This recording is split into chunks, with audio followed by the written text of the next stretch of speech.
What in my past made me who I am? Where does my self-destructive behavior come from? The human brain sometimes seems chaotic, like this intersection. Thoughts come and go seemingly at random. It's the same with feelings. Sometimes there are flashbacks to painful memories in the past. Sometimes people feel good about themselves, and other times feel terrible.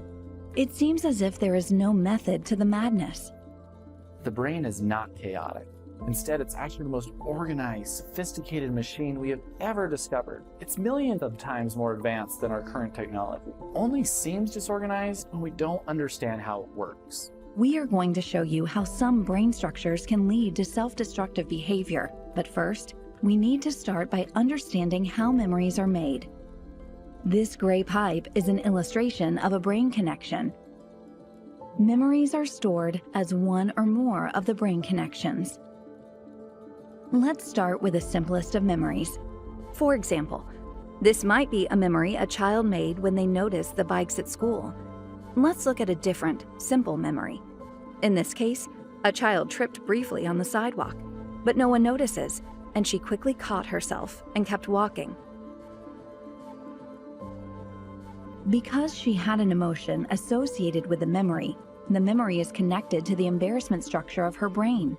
This will tell her what feeling to have when she remembers the memory. If I think back to an embarrassing situation, I'm embarrassed instantly and I never get confused and have another emotion like sadness or envy or happiness. I have the same emotion because that memory is connected to the part of my brain that feels that emotion.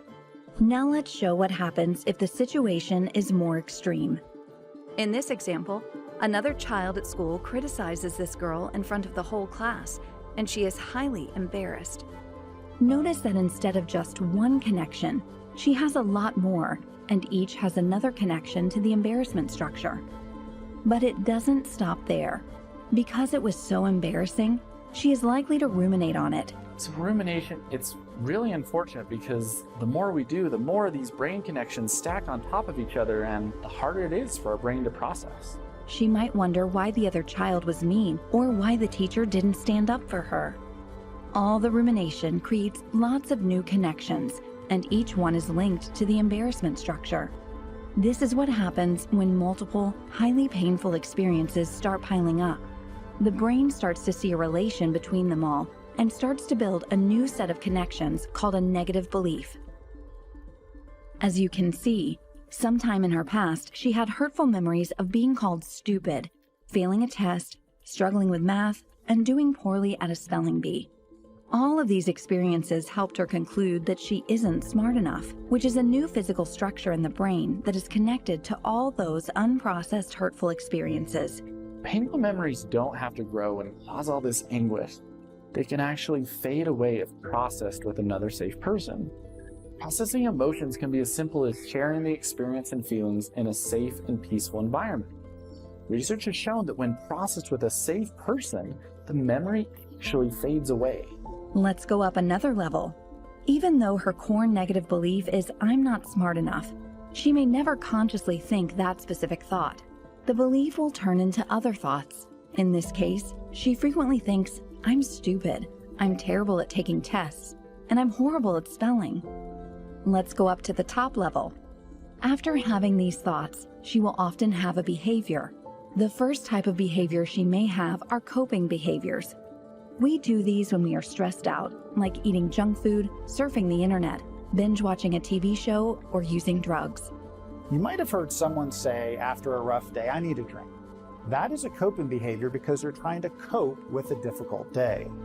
Coping behavior is often our way of trying to numb the negative thoughts and beliefs about ourselves.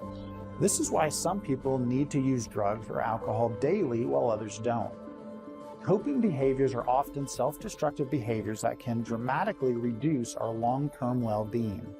The second type of behavior happens when the bottom 3 layers trigger our primitive brain to take over. When that happens, we can do all sorts of behavior that we wouldn't normally do if our logical brain was still in charge. We often get angry almost instantly. We yell or we say things we might later regret. A lot of self-destructive behavior happens when the primitive brain takes over.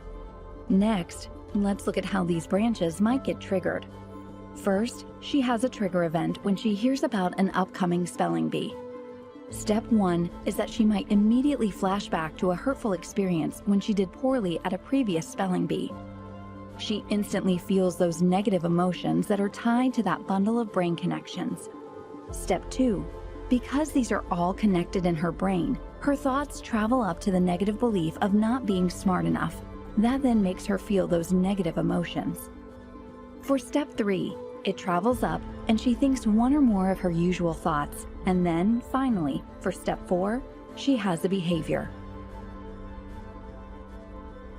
Although your past is different from this example, you also have these structures of unprocessed, hurtful experiences, which support negative beliefs about yourself and ultimately lead to your own self-destructive behaviors.